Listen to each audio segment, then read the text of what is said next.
माननीय जो मोदी जी ने इस देश को बजट प्रस्तुत किया है उस पर विचार प्रस्तुत करें।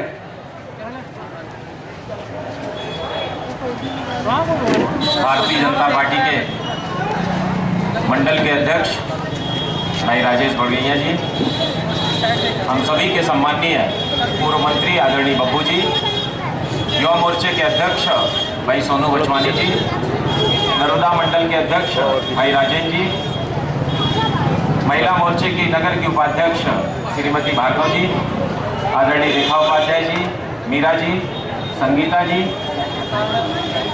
अखिलेश जी, मोहित जी, उपस्थित सभी कार्यकर्ता बंधुओं, मातृशक्ति। भारतीय जनता पार्टी के द्वारा पूरे जबलपुर में 1920 तारीख को, पिछली 1920 तारीख को जुलाई में आम बजट को लेकर भारतीय जनता पार्टी ने सभाएं की और मैं समझता हूं कि आपके मंडल में भी सभाएं हुई थी। और उसके बाद भारतीय जनता पार्टी ने व्यापम को लेकर पूरे जबलपुर के मंडलों में कार्रवाई करने का प्रयास किया, अपनी बात को कहने का प्रयास किया।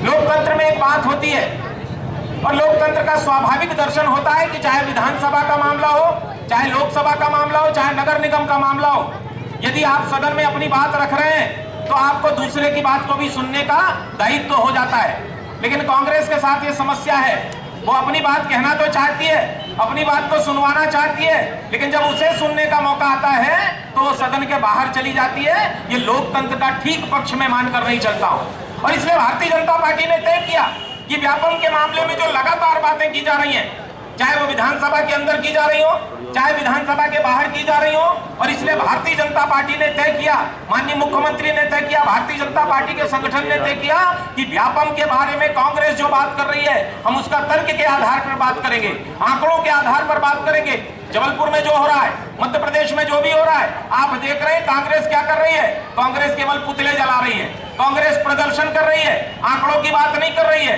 तथ्यों की बात नहीं कर रही है, उसके समय क्या होता था इसकी बात नहीं की जा रही है। भारतीय जनता पार्टी उस बात को आपके बीच में बताने का प्रयास कर रही है। हिंदुस्तान में जो बजट आया, आम बजट नरेंद्र मोदी ने किया, हमने उसके लिए 1920 जुलाई को पूरे जबलपुर में बात की। ऐसा पहला दल था जो मध्य प्रदेश में आया और उसने लोकसभा में जो बजट प्रस्तुत किया गया, चाहे वो आम बजट का मामला हो, चाहे रेल बजट का मामला हो, चाहे मध्य प्रदेश के बजट का मामला हो, भारतीय जनता पार्टी ने अपनी बात को रखने का प्रयास किया। और आज व्यापम के मामले में भी भारतीय जनता पार्टी अपनी बात कर रही है। मोर्चे के द्वारा इस कार्यक्रम को किया जा रहा है। इसके बाद महिला मोर्चा करेगा, अनुसूचित मोर्चा करेगा, अल्पसंख्यक मोर्चा करेगा और उसके बाद हम वार्डों में जाकर भारतीय जनता पार्टी के लोग तथ्यात्मक बात करेंगे और ये अपेक्षा करेंगे कि कांग्रेस उसका जवाब दे। यहाँ तमाम लोग बैठे हुए हैं, तथ्यात्मक बात करूंगा, आप उसे लिखना चाहें तो लिख सकते हैं और सुनना चाहें तो सुन सकते हैं। जैसा हमारे वक्ताओं ने कहा था, कांग्रेस के लोग बार बार ये कहते हैं कि उन्होंने व्यापम के मुद्दे को उठाया था, उन्होंने व्यापम के मुद्दे को विधानसभा में लाने का प्रयास किया था। मैं तथ्यात्मक बात कहना चाहता हूं, तिथि बार बात करना चाहता हूं और वो आंकड़ा देना चाहता हूं। 20 जून 2013 को इंदौर के आईजी ने माननीय मुख्यमंत्री से कहा था कि कुछ गड़बड़ियां हो रही हैं, पीएमटी के एग्जामिनेशन होने वाले हैं, उसमें कुछ गड़बड़ियां होने वाली हैं और इसलिए गड़बड़ियां होने वाली हैं, आपको जांच का आदेश देना पड़ेगा। माननीय मुख्यमंत्री जी ने डीजीपी को बुलाया, सीएस को बुलाया, चीफ सेक्रेटरी को बुलाया और बुलाने के बाद संपूर्ण जानकारी जो है 20 जून 2013 को उन्होंने प्राप्त की और प्राप्त करने के बाद उन्हें ऐसा लगा कि गंभीर मामला है और जब गंभीर मामला है तो माननीय मुख्यमंत्री जी ने कहा इस पर कार्रवाई होना चाहिए, इसमें किसी को छोड़ा नहीं जाना चाहिए और माननीय मुख्यमंत्री के निर्देश पर 20 जून 2013 को यह कार्रवाई प्रारंभ हुई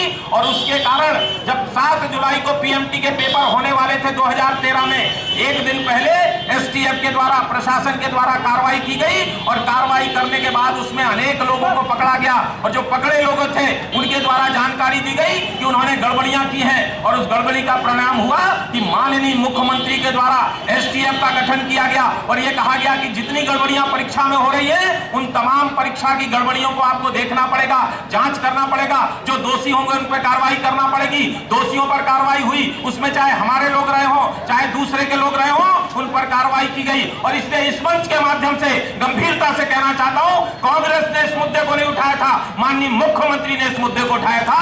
यह भारतीय जनता पार्टी कहना चाहती है। ये तथ्य हम आपके सामने कहना चाहते हैं। ये विधानसभा में भी बात की गई, लेकिन कांग्रेस उसको सुनना नहीं चाहती है, कांग्रेस उस पर मनन नहीं करना चाहती है, प्रदर्शन करती है, पथराव करती है और उसके बाद केवल लोकप्रियता प्राप्त करना चाहती है। शहर की जनता जानती है, मध्य प्रदेश की जनता जानती है और इसलिए भारतीय जनता पार्टी इस बात को आपके बीच में बताने का प्रयास करती है। कांग्रेस ने दूसरी बात की और उसने कहा कि यहां पर जो घोटाला हो गया है, व्यापम में महा घोटाला हो गया है और इसके कारण लाखों लोगों के परिवार प्रभावित हुए हैं। मैं फिर से आपको आंकड़े देना चाहता हूं कि पूरे मध्य प्रदेश में जो परीक्षाएं हुई थी, उस परीक्षा में 3,58,490 प्रत्याशी जो थे उनका सिलेक्शन किया गया था और उसमें जो परीक्षाएं हुई थी, किनके माध्यम से कितनी हुई थी, वो भी आंकड़ा आपको देना चाहता हूं। व्यापम के मामले में व्यापम के माध्यम से 1,27,000 कैंडिडेट्स का चयन किया गया था। 1,27,000 जो सहायक आंगनबाड़ी में सहायिका होती है, उनकी 79,000 की उसमें उन कैंडिडेट का सिलेक्शन किया गया था। उसमें जो आंगनबाड़ी की कार्यकर्ता थी 78,500 उनका सिलेक्शन किया गया था।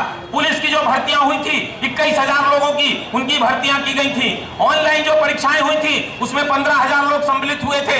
इसके बाद एमपीबी के जो नियमित कर्मचारी हैं उनकी जो परीक्षाएं हुई थी 7,000 के लगभग उसका आंकड़ा है। जो संविदा शिक्षक थे उनकी जो संख्या आती है वो लगभग 6,000 आ जाती है। वन रक्षक की जो संख्या थी वो लगभग आ जाती 3,000। ऐसा टोटल आप निकालेंगे 1,27,000 से लेकर 79,000, 78,500, 15,000, 21,000 पुलिस के, ये पूरा आंकड़ा जब आप निकालते हैं तो इसकी जो टोटल संख्या होती है 3,58,490 होती है। और इस पूरे में इतने लोग बैठे थे परीक्षा में, इतने लोग व्यापम के माध्यम से बैठे थे, इसमें जो गड़बड़ियां हुई थी, जो गड़बड़ी में पकड़े गए लोग थे, उनकी संख्या 228 थी। 3,58,490 लोग बैठ जाते हैं, 228 गड़बड़ियां होती हैं, उसको मुख्यमंत्री के निर्देश पर कार्रवाई की जाती है। 3,58,490 में से यदि 228 का प्रतिशत आप निकालेंगे तो 0.006% आता है। ये कोई बड़ी बात नहीं थी, लेकिन कांग्रेस के द्वारा कहा गया कि व्यापम में बहुत बड़ा घोटाला हो गया।